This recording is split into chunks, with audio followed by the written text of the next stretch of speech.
This is the verbatim federal courtroom testimony of the Sean Diddy Combs trial as reported by Inner City Press. It began like any other high-profile hearing. Flashes of cameras outside, reporters filing in with sharpened pens and raised eyebrows. Inside, the room buzzed with whispers, lawyers shuffling papers, bailiffs adjusting microphones, and jurors eyeing the defense table where Diddy sat in silence. But then the energy shifted. The judge looked up and paused. The side doors creaked open and a man stepped through. He wasn't announced. No credentials were read. No title, no name. Just a quiet, deliberate entrance. A dark suit, a small folder under one arm, and eyes that didn't blink. People stopped breathing. Even Diddy, who had sat expressionless all morning, leaned ever so slightly forward. The man approached the witness stand with the stillness of someone who's seen far more than he's allowed to say.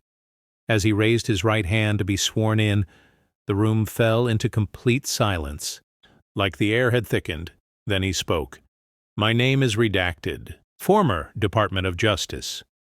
Division, Intelligence, and National Security." Not a murmur in the room, and then came the words that pulled the floor out from under everyone in that courtroom. "I am here to testify under oath that what you think you know about Sean Combs is a fraction of the truth. What you've seen in headlines is entertainment.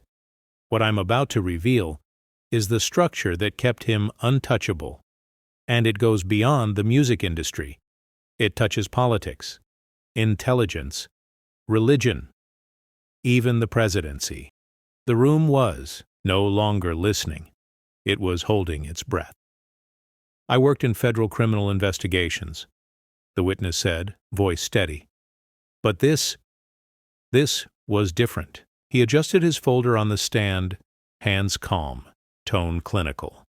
Like he was walking the jury through a slow-motion car crash he'd watched for 2 decades. "Sean Combs wasn't just protected," he said. "He was prioritized." He wasn't talking about the legal defense teams or the PR machinery. No, what he revealed next wasn't about money or celebrity privilege. It was about utility, about how Diddy, knowingly or not, became an asset. To who? To the people who operate, beyond elections, beyond headlines.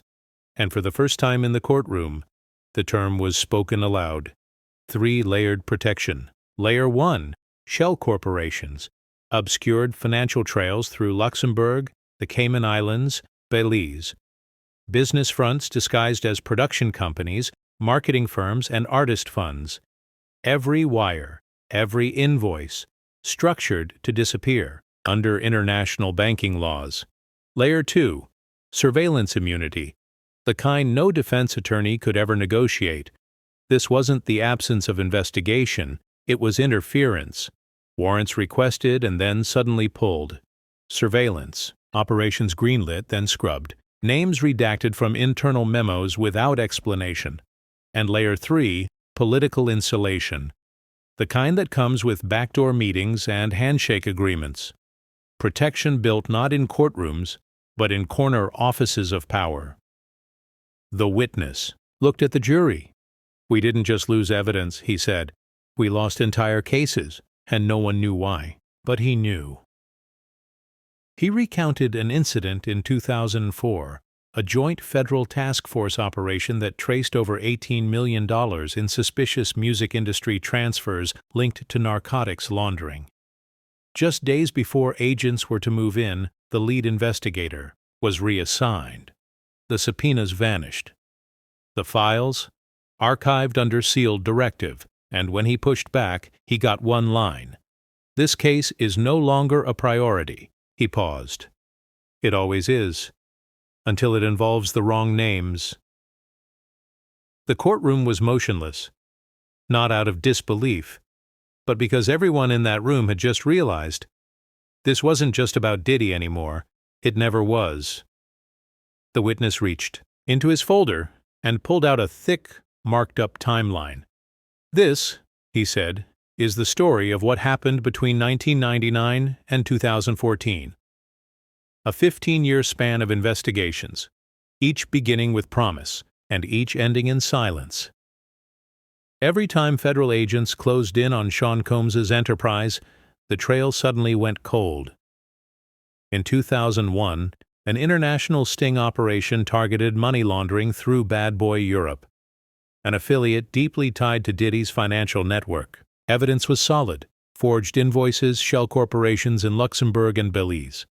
The agents filed for warrants to seize accounts and freeze assets. Denied. No explanation. No appeal. Just a refusal that stopped the investigation cold. Then, in 2004, the DEA uncovered connections between narcotics trafficking and Caribbean concert tours promoted by Bad Boy Records. Investigators found shipping manifests suggesting illegal shipments masked as equipment. But as agents prepared raids, the files vanished. Witnesses were quietly relocated, and key investigators reassigned. The case quietly disappeared from the docket. Years later, in 2009, an IRS audit targeting suspicious tax deductions linked to overseas production companies was abruptly blocked. The reason? An internal memo sent from an unidentified, private legal liaison, tied to a White House-affiliated office. The witness shook his head. At first, it looked like coincidence, he said, voice low. Until it didn't. These weren't isolated incidents. They were patterns, consistent roadblocks, bureaucratic dead ends, and whispered orders from Washington. A federal investigation was never allowed to reach its conclusion, and the deeper the probe, the louder the silence grew. The timeline didn't just tell a story of protection, it painted a picture of influence, one that stretched across agencies and administrations, where evidence wasn't just lost, it was suppressed. Just as the courtroom was settling from the timeline revelations, the doors opened once again. A second witness entered, this one unnamed, but whose presence carried weight that silenced the room instantly. He was known only as Special Agent Redacted. No journalist or private investigator had access to what he held: decades of federal intelligence and internal FBI files that few outside the Bureau had ever seen. He approached the stand with a quiet authority, opening a sleek black folder and placing it carefully on the witness table. "I've tracked Mr. Combs's enterprise for over 2 decades, the agent began, voice firm but controlled. The question was never if he was guilty. The question was, who was stopping us? He produced internal FBI logs documenting surveillance attempts, financial irregularities, and unexplained interference. Travel records showed Combs's movements alongside known criminal affiliates and political figures alike. The agent outlined layers of financial anomalies, wire transfers rerouted through shell companies in Luxembourg and the Caribbean. Documents showed multiple denied warrants and closed investigations linked directly to his superior's orders. With each page, a clearer picture emerged: a man protected not by luck, but by a system embedded deep within federal agencies. Special Agent Redacted's testimony exposed the tangled web of bureaucratic roadblocks and high-level collusion designed to shield Combs from prosecution. And in this moment, the courtroom wasn't just hearing about crime, they were hearing about impunity. A powerful individual untouchable because the very system meant to hold him accountable was instead shielding him. Special Agent Redacted shifted in his seat and pulled out a series of redacted files stamped confidential. Among them, references to a mysterious entity labeled only as the Cultural Liaison Office, an office no one outside a select few had heard of, yet whose influence stretched far and wide. Then came the photographs. The first, grainy but unmistakable, dated 2005. Sean Diddy Combs standing beside then-Senator Barack Obama at a Chicago fundraiser. The next, from 2007, a private, off-the-books meeting in Washington, D.C., hosted by a powerful lobbying group with close ties to the Democratic National Committee. Diddy was listed under an alias, but the image left no doubt. He was there. And he wasn't alone. These weren't casual photo ops, the agent said, voice steady but edged with gravity. These were closed-door sessions, he explained. We believe Mr. Combs was involved in intelligence sharing with campaign operatives, trading information, favors, even leaking details on rivals, all in exchange for legal shielding. The courtroom erupted momentarily as the defense attorney jumped to his feet, shouting, "Objection!" The judge raised a hand, motioning for calm. After a tense pause, he allowed the testimony to continue. The agent's words had hit a nerve. This wasn't just about crime anymore. This was about the very corridors of political power, and the secret deals forged there. The agent opened another folder and held up a call log, heavily redacted, but unmistakably critical. In 2009, he began, "Our bureau submitted a wiretap request targeting Mr. Combs's phone calls with several known narcotics traffickers. The goal was clear: to intercept communications tied to laundering money through bad boy-affiliated production companies. But the request was denied, not by a low-level clerk or an isolated official, denied from the top." The agent pointed to the call log. The redacted name made it impossible to identify exactly who, but the timestamp aligned perfectly with an office linked to the White House legal team. The courtroom stirred. The judge, usually composed, shifted in his seat and frowned. "We are not alleging President Obama personally intervened," the agent clarified quickly. "But the pipeline existed. A direct line of influence. A chain of command that could stop federal investigations cold.